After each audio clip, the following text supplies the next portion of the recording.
Hi, this is Peter Snow. When I'm not studying to be an academic librarian, I teach undergraduate theology courses at a small college near my home. As a teacher, I've always believed that not only should I assign academically rigorous projects, but that I should also be sure that students are equipped to successfully complete these same projects. Teaching them how to do library research is part of that process. To this end, I created a video tutorial about how to use the ATLA database for students who need a diverse set of high-quality research materials for their studies. My target audience includes any student who is completing coursework in theology or religious studies.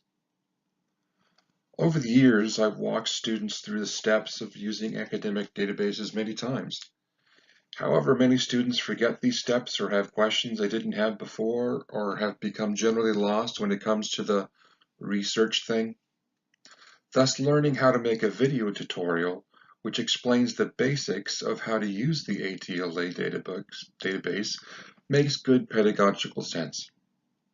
In my next life, as an academic librarian, the task of reference instruction, particularly about the use of research databases, will become central to my professional duties.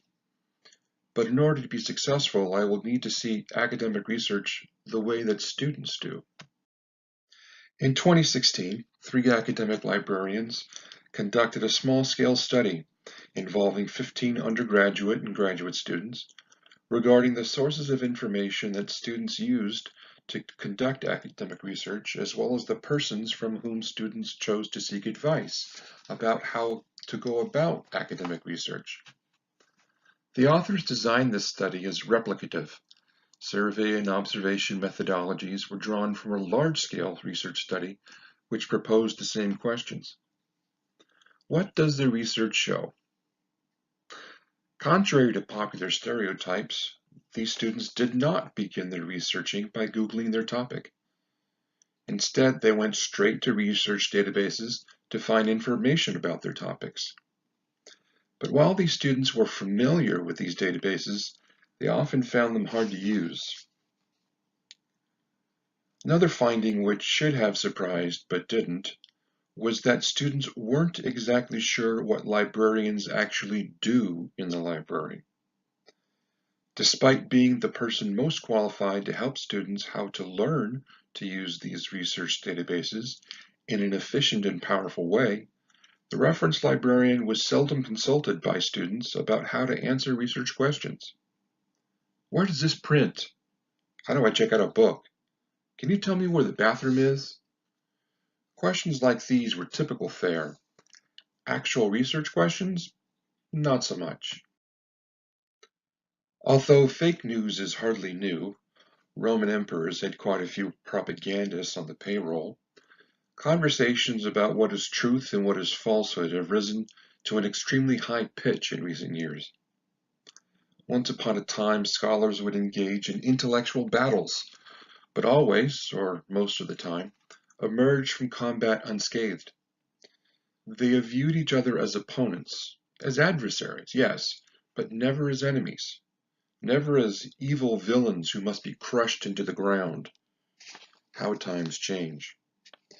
In an insightful essay on the effect that so-called fake news is having upon theology students, William Bradkey examined the role that confirmation bias plays in drawing and hardening these lines of battle. If I read someone with whom I agree, well, then he must be right, because I agree with him.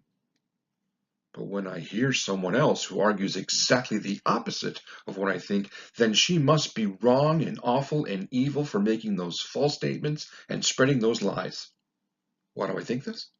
Because she disagrees with me. These attitudes are hardly restricted to the academy, but as librarians, we must cultivate the ground right in front of us. What should we tell the students? Bradkey gives some very simple pieces of advice that we might share. Keep an open mind. Listen, I mean really listen, to competing arguments.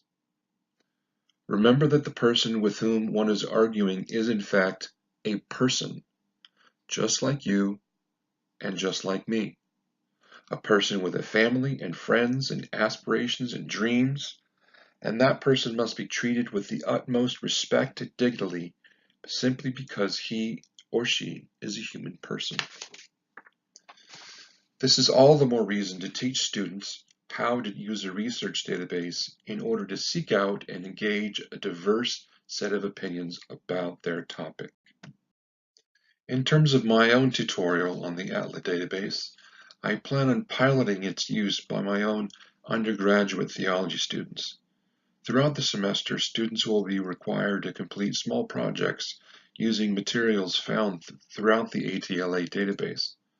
At the end of the semesters, students will write a reflection about their experience of using the ATLA database. And hopefully, somewhere along the way, these students will be able to stretch their perspectives just a bit, to accommodate the good ideas. No, don't say it, it can't be true. To accommodate the good ideas of those persons with whom they have tended to disagree.